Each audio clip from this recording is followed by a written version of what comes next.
누가복음 24장 25절에서 26절 말씀 제가 봉독해 드립니다. 이르시되 미련하고 선지자들이 말한 모든 것을 마음에 더디 믿는 자들이여 그리스도가 이런 고난을 받고 자기의 영광에 들어가야 할 것이 아니냐 하시고 아멘. 오늘 이 본문을 중심으로 부활의 아침에 고난의 의미를 다시 한번 좀 새겨보려고 합니다. 오늘 본문의 배경은 엠마오 도상에서 일어났던 사건을 기록하고 있는 내용입니다. 엠마오 도상으로부터 두 제자가 내려가고 있었죠. 엠마오 마을로. 그때의 그 당시의 소문은 예수 그리스도께서 죽으셨다. 그리고 예수님이 무덤에 계시지 않는다. 이 소식을 오늘 두 제자가 듣고 엠마오로 내려갈 때 주님이 갑자기 그들에게 나타나셨어요. 그래서 그들에게 여러 가지 복음을 해석해 주시는 장면이 오늘의 장면에 나타나는 내용입니다. 예수님이 돌아가셨다라고 하는 사건은 제자들에게는 엄청난 충격이었을 겁니다. 예수님의 고난을 받고 십자가에 죽으실 것을 분명히 여러 번 걸쳐서 말씀하였음에도 불구하고 제자들은 그 부분에 대하여 잘 이해하지 못했습니다. 신기하죠? 예수님이 여러 번에 걸쳐서 말씀을 하였음에도 불구하고 제자들은 예수님의 말씀을 잘 알아듣지 못했어요. 왜 그럴까요? 그거는 제자들이 복음을 자기 나름대로 이해하고 있었기 때문입니다.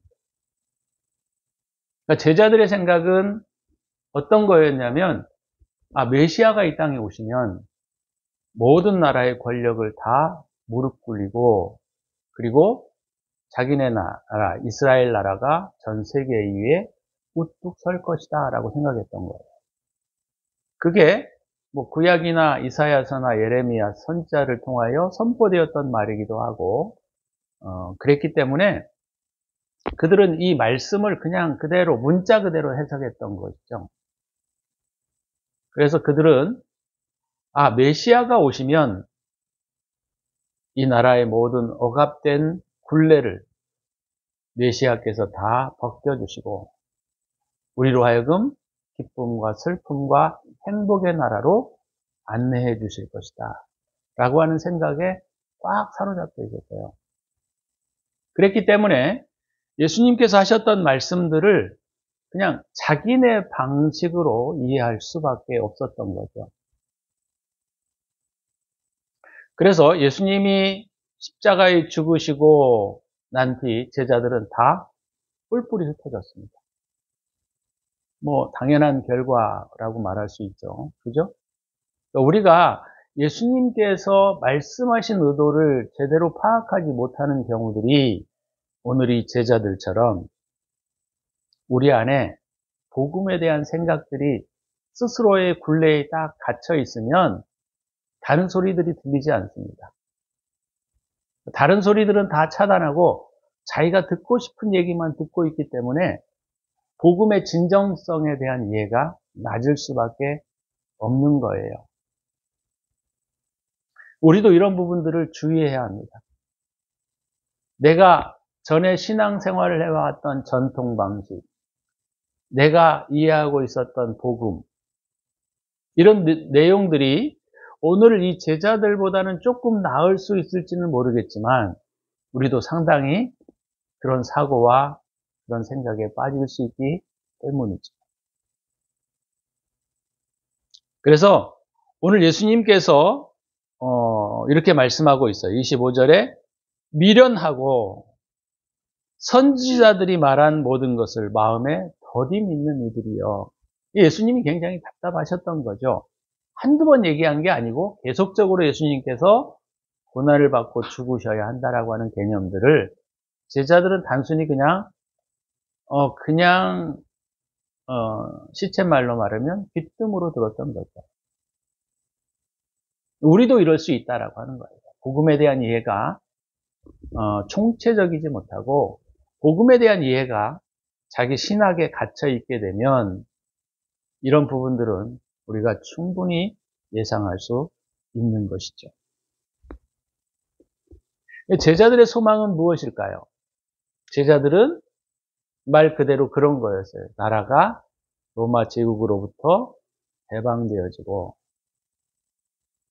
전 세계를 다스리고 통치하고 있는 이 로마 군대는 예수님의 발 아래 무릎 꿇리고 그 다음에 자기네 나라가 최고의 나라가 될 거라고 그들은 생각을 했던 거죠. 가끔 예수님이 고난을 당하시고 십자가에 들어가 죽을 것이다라고 하는 얘기들을 들었지만 제자들은 그것을 귀담아 듣지 않았던 거죠. 그런데 오늘 본문에서 예수님께서는 그런 제자들의 신앙과 생각들을 상당히 바꾸어 주고 있는 장면 중에 하나입니다. 26절에 그리스도가 이런 고난을 받고 자기의 영광에 들어가야 할 것이 아니냐. 그러니까 주님의 고난은 필연적인 것이고 십자가의 사건은 고난의 가장 중심적인 사건이다 라는 것을 우리가 알 수 있고 이 사건을 통하여 주님이 영광에 들어가신다라고 하는 겁니다. 주님이 십자가의 고난을 통하여 영광에 들어가신다. 다시 한번 주님이 고난을 통하여 또는 십자가를 통하여 영광에 들어가신다라고 하는 개념입니다. 왜 제가 이 부분을 강조하냐면 그리스도인들도 주님의 영광 안으로 들어가기 위해서는 같은 패턴을 따라가야 할 것이기 때문에 제가 여러분에게 말씀을 드리는 거예요. 그래서 예수님께서 그리스도께서 이런 고난을 당하고 자신의 영광에 들어가야 할 것이 아니냐. 예수님께서 이렇게 다시 한번 지적하고 있는 것을 볼 수가 있습니다. 부활 그러면 우리는 항상 승리만을 머리에 두고 죽음을 이기시고, 그죠? 무덤을 해치시고 부활하신 주님에 대한 부분들을 찬미하고 영광을 돌리는 경우들이 많습니다. 근데 이 부활의 개념이 오늘 고난과 깊은 연관성을 가지고 있다는 것을 우리가 이해해야 합니다. 그래서 영광이라고 하는 개념들을 우리가 다시 한번 좀 찾아볼 필요가 있는데 성경을 제가 여러 군데를 찾아봤어요. 영광이라고 하는 개념이 어떤 방식으로 쓰여 있는지. 그래서 영광이 쓰여져 있는 여러 가지들은 하나님께 병을 고친 자들이 영광을 돌려라. 또 이런 표현으로 내게 좋은 어떤 영적인 일들이 일어났을 때 영광을 돌린다라고 하는 개념으로도 쓰여 있고 그 다음에 병을 고쳤을 때 병자들이 하나님께 영광을 돌렸다 이런 표현으로 쓰고 있는 부분들도 있습니다. 근데 그 중에 굉장히 제가 좀 그 여러 가지 신뢰 중에 특별히 좀 이상한 두 군데를 제가 좀 찾아보려고 해요. 이 영광이라고 하는 개념이 무엇인가? 왜냐하면 영광이라고 하는 개념을 그리스도인들이 잘못 오해하면 우리는 항상 잘 될 것이고 또 우리가 잘 되면 주님께 영광을 돌리고 못 되면 주님께 영광을 돌리지 못해 이런 생각과 사고에 젖어 갈 수 있기 때문에 제가 이 영광이라고 하는 개념들이 어떤 의미로 쓰여져 있는지 다른 특별한 두 경우를 좀 찾아보려고 합니다. 첫 번째는 마태복음 5장 16절이에요.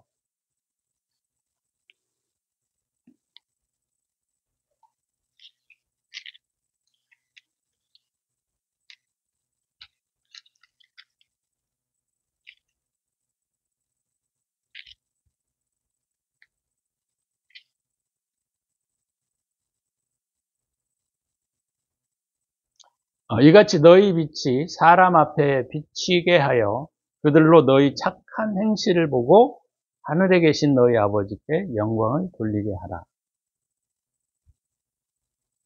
자, 여기 보시면 너희의 빛이 사람 앞에 비추게 하여 너희 착한 행실을 보고 하나님께 영광을 돌려라 라고 하는 개념으로 쓰여 있습니다.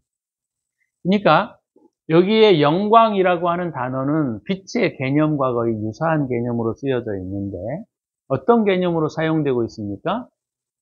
착한 행실이 빛이다 라고 하는 개념으로 쓰여져 있습니다.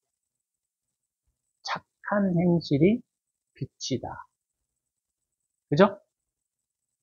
우리가 요한계시록에도 세마포 옷에 대하여 말씀하시면서 주님이 뭐라고 말씀하셨죠? 옳은 행실로 말씀하고 있어요. 세마포를. 옳은 행실. 그래서 이 영광이라고 하는 개념이 우리가 생각하는 하나님 감사합니다 이 정도의 개념이 아니고 여기에서는 우리의 성품의 변화, 다른 표현으로 말하면 열매와 연관되어 있는 사실로 쓰여져 있다라고 하는 거예요. 이게 굉장히 중요한 의미입니다. 왜냐하면 사람들이 그리스도인들이 잘 될 때는 하나님께 영광을 돌리지만 안 되고 못 될 때에는 영광이 없다라고 생각해요. 그렇지 않다는 거예요. 주님이 고난을 겪고 영광을 얻는 이 과정들은 우리 그리스도인들에게도 동일한 패턴을 따라가게 되어 있습니다. 그래서 그리스도인들도 고난을 통하여 영광을 얻는 거예요. 그러면 그리스도인들이 고난을 통하여 영광을 얻는다라는 의미가 무엇일까요? 나중에 제가 한 번 더 이 부분은 좀 설명을 드리겠습니다. 자, 요한복음 15장 8절에도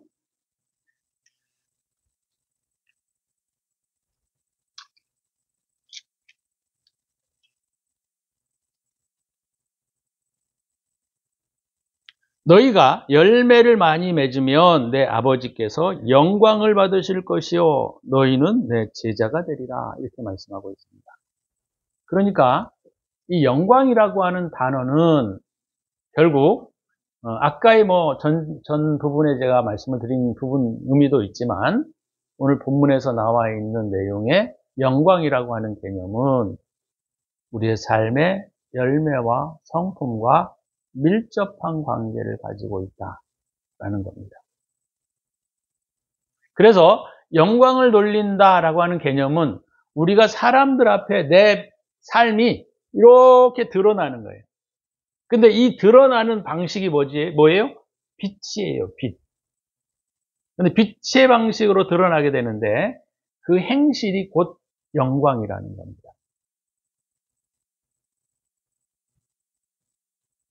그래서 영광이라고 하는 개념은 다시 한번 제가 오늘 본문을 중심으로 정의를 내린다고 한다면 우리의 성품의 상태의 변화를 의미한다라고 하는 거예요.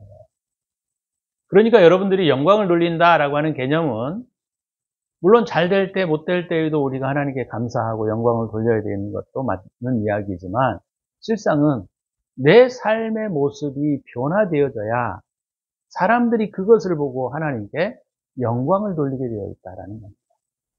그러니까 우리가 우리의 삶의 변화가 없고 성품의 변화가 없다라고 할 때 내가 아무리 하나님께 영광을 돌린다라고 말을 할지라도 그것은 하나님께 영광이 되어지지 않는다라고 하는 것을 우리에게 보여주고 있습니다.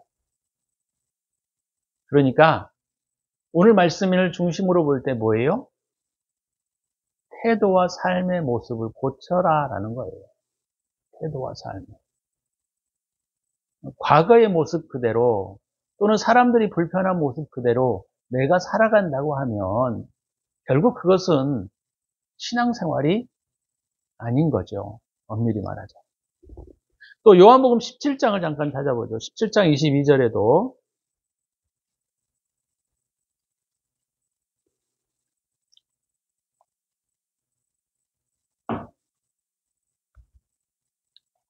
요한복음 17장 22절에도 내게 주신 영광을 내가 그들에게 주었사오니 이는 우리가 하나가 된 것 같이 그들도 하나가 되게 하려 함이니이다. 되게 중요한 부분이에요. 영광을 주님이 우리에게 주셨다 이렇게 표현하고 있는데 이게 뭐냐면 우리가 하나가 된 것 같이 여기서는 뭐 하나님과 예수 그리스도 다른 표현으로 말하면 신성과 인성이 연합됨을 말하고 있습니다. 그러니까 아버지와 아들이 하나가 된 것처럼이라는 거예요. 내가 그 영광을 사람들에게 주었으니 그들도 하나가 되게 하기 위함입니다. 어떻게 하나가 돼요? 사람과 하나님이 하나가 되는 거예요. 이것은 제가 지난번에 동질성 회복과도 동일한 의미를 가지고 있는 거예요. 그러면 우리가 오늘 본문에서 보면 영광이라고 하는 개념은 또 그리스도와의 동질성 회복 또는 연합과도 관계되어 있다라는 것이죠.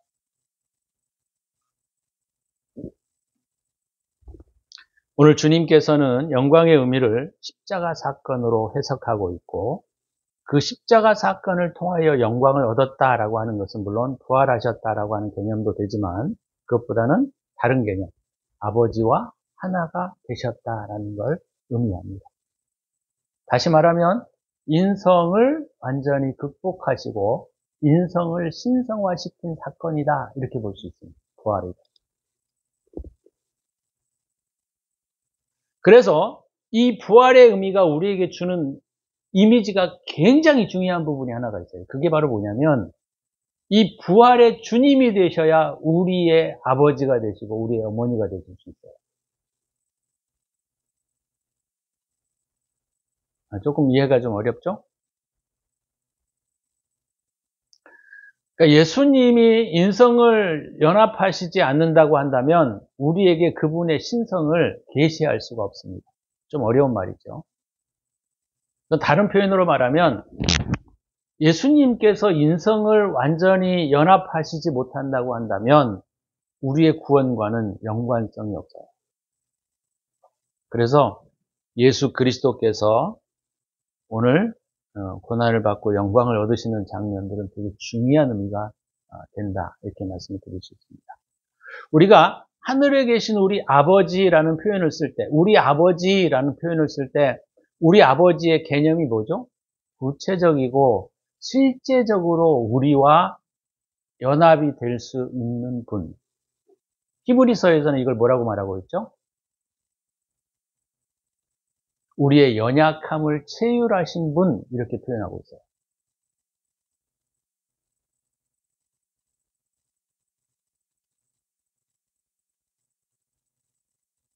그래서 이건 되게 중요한 겁니다. 우리가 주님께 기도할 때 하늘에 계신 나의 아버지라고 기도할 때 나의 아버지가 되실 수 있는 것은 바로 이 영광을 얻으신 이후에야 가능한 거예요. 영광을 얻지 못한다고 한다면 아버지가 될 수 없는 겁니다. 왜요? 신성과 인성은 교류할 수 없기 때문에. 신령한 것과 우리 인간의 육체적인 이 자연적인 것들은 교류할 수 없기 때문입니다. 그래서 요한복음 20장에도 이 표현이 나와 있어요. 요한복음 7장에 넘어가 보면 이런 표현이 있습니다. 7장 잠깐 살피고 넘어갈게요. 7장 39절에 보니까 이는 그를 믿는 자들이 받을 성령을 가리켜 말씀하신 것이라 예수께서 아직 영광을 받지 않으셨으므로 성령이 아직 그들에게 계시지 아니하시더라. 성령은 뭐예요? 진리의 영이에요. 진리의 영이라고 하는 것은 진리 그 자체의 신성을 가지고 있는 분입니다. 근데 제자들에게는 아직 성령이 오시지 못했다라고 하는 거예요. 왜요? 아직 예수님이 영광을 얻으시지 못했기 때문입니다.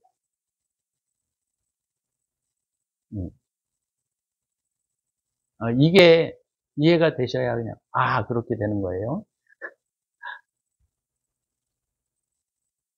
예수께서 아직 영광을 받지 않으셨다 이렇게 표현하고 있잖아요. 아직 영광을 받지 않으셨다라고 하는 거예요. 그건 십자가 사건을 통한 부활을 아직 경험하시지 못한 것을 가르치고 있습니다. 자, 요한복음 20장 자, 십자가 사건에서 다시 부활하시고 난 다음에 17장에서 요한복음 20장에서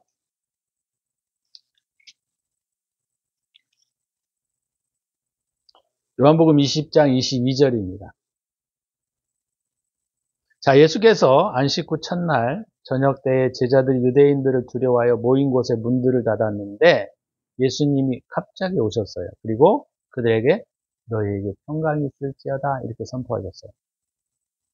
그 다음에 22절 이 말씀을 하시고 그들을 향하여 숨을 내쉬며 이르시되 성령을 받으라. 비로소 성령을 받으라. 이게 되는 거예요. 이게 어떻게 됐어요? 영광을 얻으신 후에야 가능한 사건입니다. 그래서 저와 여러분들이 오늘 우리가 주님 이렇게 기도할 때 또는 주님이라고 간절히 부르짖을 때 주의 진리의 영이 저와 여러분들 내면 속으로 깊이 들어오신다는 거예요. 어떤 것이 있어서? 십자가의 사건이 있어서.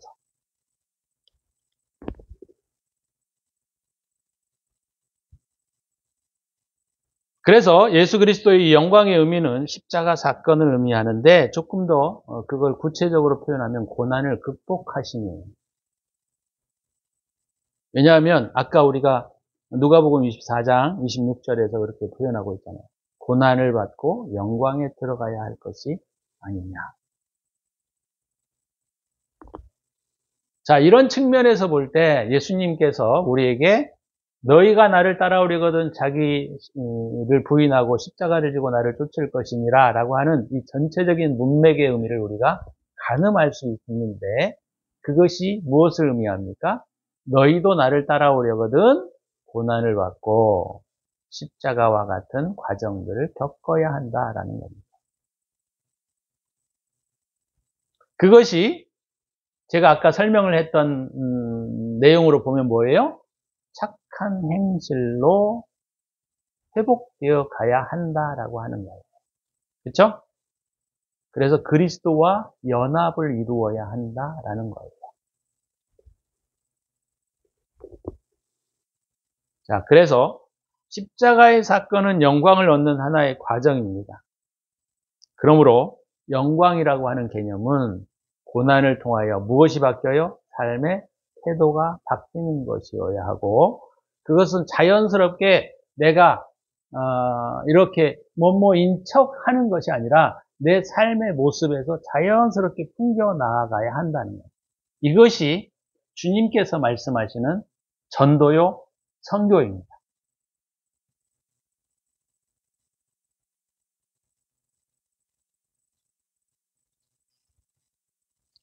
그래서 저와 여러분들이 제가 오늘 부활의 아침에 우리가 나누고 싶은 건 뭐냐면 부활 그러면 우리가 뭐 미래의 사건, 미래의 일 이 정도로만 우리가 이해할 수 있잖아요. 근데 오늘 저와 여러분들이 부활의 아침을 맞으면서 나도 고난에 동참해야 되겠다. 고난에 동참되어지는 것이 얼마나 영광스러운 일인가. 이 부분들을 우리가 함께 나누고 싶어서 이 말씀을 드리는 겁니다. 고난의 영광에 동참한다라고 하는 의미는 주님께서 영광의 개념을 쓰실 때 성품의 변화를 우리에게 가르치고 있다는 거예요. 그렇죠? 그리고 그것은 열매와 연관되어 있다. 그 열매를 보고 하나님께 영광이 돌려지는 거예요. 내가 영광을 돌리고 싶지 않아도 영광이 돌려지는 거예요. 그것이 선교요, 전도입니다. 예수를 믿으라고 하고 행실은 엉터리고 삶이 변하지 않고 그러면 그것은 전도와 선교가 아니고 전도와 선교라고 하는 것은 내 삶의 변화를 통하여 사람들이 하나님께 영광을 돌리게 될 때 그것이 전도와 선교의 열매가 되는 것이다. 이렇게 말씀을 드릴 수 있다라고 하는 것입니다. 그리스도인들의 고난은 피할 수 없는 거예요. 그리고 필연적인 것입니다. 왜요? 고난을 겪지 않으면 자신을 돌아볼 수 없습니다. 자기가 잘나서 잘 되고 있는 것 같아요. 자기가 열심히 일해서 되는 것 같아요. 자기 힘으로 모든 것을 할 수 있는 것 같아요. 그런데 고난이 오면 내가 얼마나 무능력하고, 내가 얼마나 없고, 내가 얼마나 부족한지에 대한 부분들을 깨닫게 되는 겁니다. 평상시 때에는 부부관계도 괜찮아요. 고난이 있어야 내가 위치하고 있는 나의 태도가 어떤지를 볼 수 있는 거예요. 그걸 통하여 뭐 해야 돼요? 인식만 하면 의미가 없어요. 고쳐야 영광인 거예요. 고쳐야. 우리가 부활의 아침을 맞이하면서 주님께 영광, 주님께 영광 이렇게 말로만 하지 말고 정말 우리의 삶이 하나님을 영광스럽게 하는 삶의 모습으로 변화될 수 있기를 주의 이름으로 축원합니다. 변화하셔야 돼요. 변화되어야 합니다. 바뀌셔야 합니다. 나는 이렇게 살아왔어. 난 이게 편해. 그래도 바뀌셔야 되고요. 바꾸어야 되고요. 잘못된 것들을 고쳐가야 합니다. 그것이 오늘 부활의 아침 주님이 우리에게 주시는 메시지이다 라는 것입니다. 여러분들이 오늘 말씀을 들으시면서 우리가 부활주의를 어떻게 맞이해야 하는지, 우리가 부활의 아침을 어떻게 경배해야 되는지에 대한 부분들을 우리가 깊이 있게 가지고 신앙생활을 하는 저와 여러분이 되시기를 부활의 주님의 이름으로 축복합니다. 기도합시다.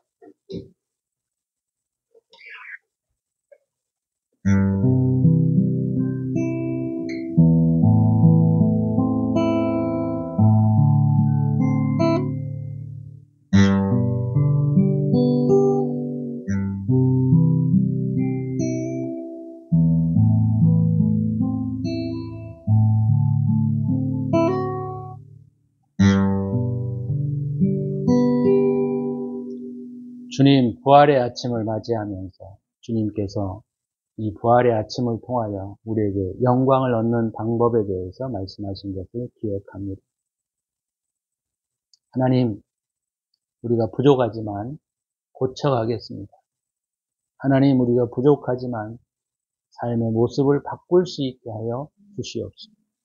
우리의 태도가 바뀌어져 갈 수 있게 하여 주옵소서. 말로만 주여 주여 하는 자가 아니라 우리의 삶의 모습에서 변화가 느껴지고 주님께 영광이 되는 삶이 되게 하여 주옵소서. 이제는 우리 구주 예수 그리스도의 은혜와 독생자를 아낌없이 우리를 위하여 내어주신 하나님의 사랑하심과 성령의 축복하심이 오늘 부활의 아침을 맞는 모든 그리스도인들 머리머리 위에 이제로부터 영원토록 함께 있을지어다. 아멘.